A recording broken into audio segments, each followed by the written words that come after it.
Hey, what's happening, everybody? It is your fearless leader, Jason Fields here, and want to come to you because I've been getting this question a lot when I'm teaching classes, and a lot of times I've getting people who will say, "Jason, what happens if we don't have the money, or what happens if we're not in a scenario or a situation where we can save?" And oftentimes I tell people in my classes and I tell students that sometimes it's not a question of whether you can save, but it's more of a question of whether you should or shouldn't. Because here's the question, the $1 million question I want you to think about. What happens if you don't start saving? And so sometimes it's not a question of whether you can, but it's more of a question of whether you should or shouldn't. And so, in order to answer that question, sometimes I want to make sure that people start off with a lot of times, many people may not even know whether they're in a position where they can save. And that's because they don't start off with a budget. And so, what I wanted to do was give you a quick example of a scenario where you may not know where you're at because you don't have a budget. And even if you do, there may be some things you can do. And so this is one of the Excel spreadsheets that I often use in my class when we're talking about budgeting and saving.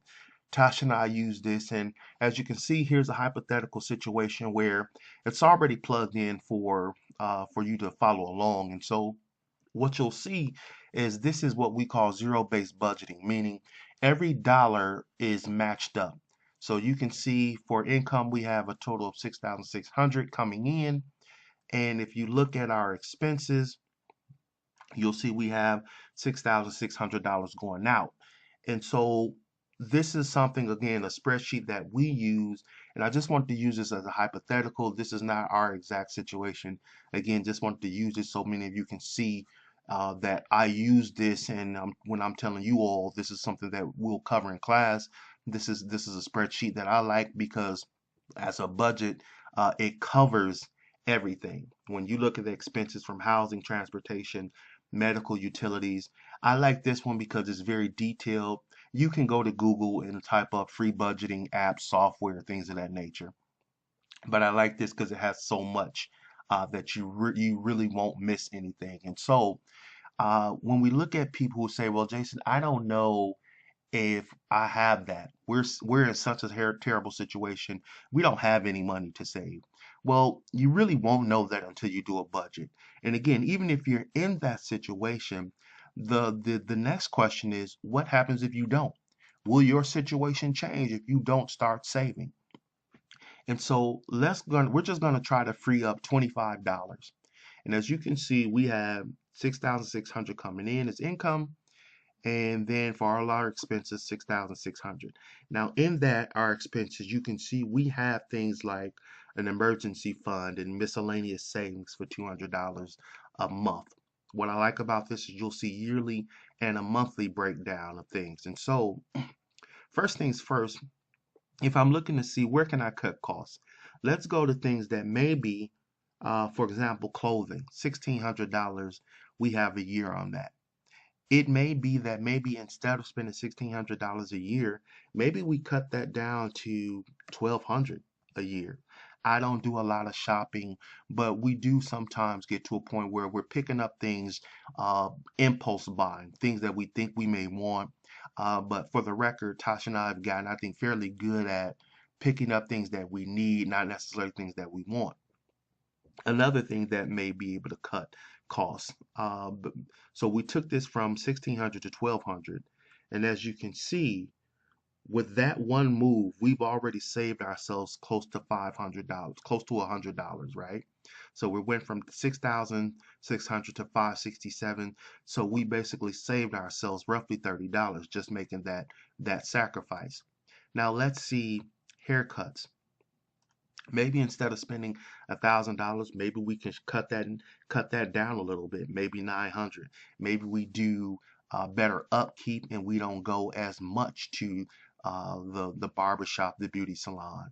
So as you can see right there, again, we've just saved ourselves a couple of more dollars, 6,555. So we've basically saved ourselves close to $50 right there, just making those sacrifices. Another thing we can look at, eating out. subscriptions. There are subscriptions, and typically this is something I've been guilty of. I get subscriptions, and then next thing you know, I'm not using these things. And these are typically online subscriptions. So at the end of the year, every year, I go through, Tasha goes through all the subscriptions that we have, and if we don't need them, we get rid of them. I just went through this process and I've saved almost $300 by just not continuing subscriptions. So we can take our subscriptions and cut that from 900 to roughly maybe even 500 when we add in what she's has. So you look at that, we've cut that down, and now we're saving ourselves almost uh, 70, $80. Again, we went from 6,600 to now our expenses are 6,500. Where else can we cut? It may be eating out allowance. Is there a way we can cut here? One of the things about this is we also included in ourselves an allowance fund, meaning this is how much money we're going to allow ourselves to spend miscellaneous. Maybe we can cut that down to, uh, you know, $200 miscellaneous. That's another $100 we cut down. Groceries and toiletries. Is there a possible way for us to cut that down? Charities. Maybe we don't give to a lot of nonprofit organizations, not because we don't want to give, but maybe we have some financial things that we want to do. And so maybe we're not in a position where we can give as much. So maybe we can cut that down to, let's say, $500. So what you learn is that without a budget, you really don't know where you're at. And so when you look at this, you can see here that we're close to saving ourselves roughly $200 a month just by making a few cuts. And so what I want to do is show you all that until you can really go through the process of understanding where your money's coming in at, what's going out, where it's going out at, can you cut some costs? It may not be a question of whether or not you can, but whether a question of whether you should. And so once you do that, what I tell people is go to our Black Wealth Network site, enroll there, start an account, because we accept and you can open up an account here for $5, $10, $20, $25 a month and invest. Uh, and one thing that will help you is go to our calculators, and this will give you the beginning of your game plan. Uh, so let's just play around with $25. Let's say you had $100, and these are small amounts.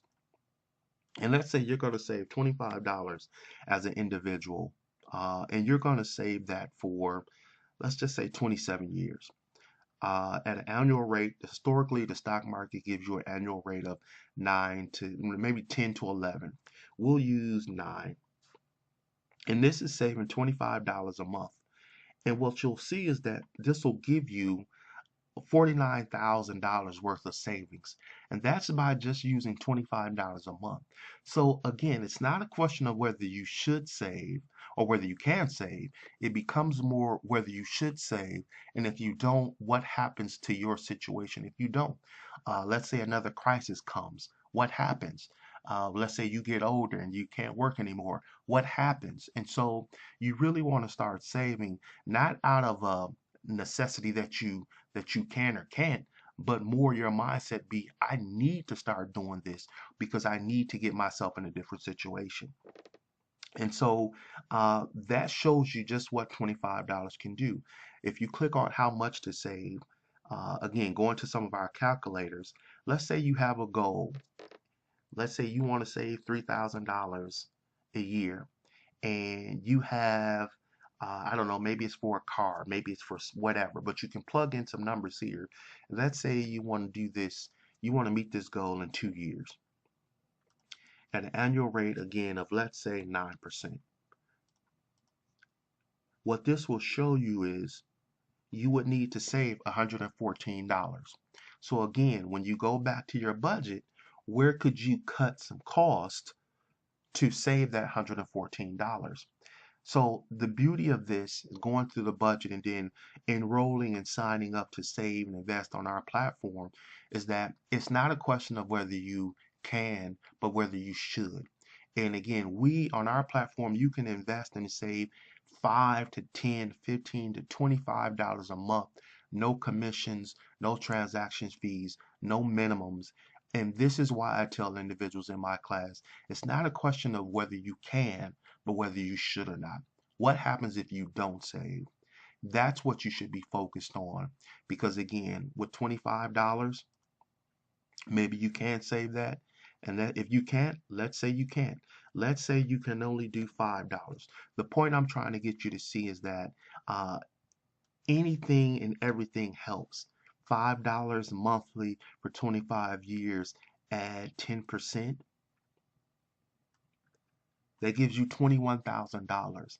So guys, it's not about whether you should or not. It's not about whether you can. It's whether you should. If you don't, then you run the risk of something happening and you're not being ready or prepared even more than maybe you are now. So that hopefully that answers your questions about what happens if you're not in a situation to save. Odds are you may be, and even if you're not, it's about where can you cut costs. Again, using these budget software, you can Google that. I would advise you all to sign up to one of my classes where I teach this stuff and we walk through it. You'll get this. We go through the spreadsheet. Um, this is where you start to help you get out of that rut. And that's what we teach at the Black Wealth Network. Thanks.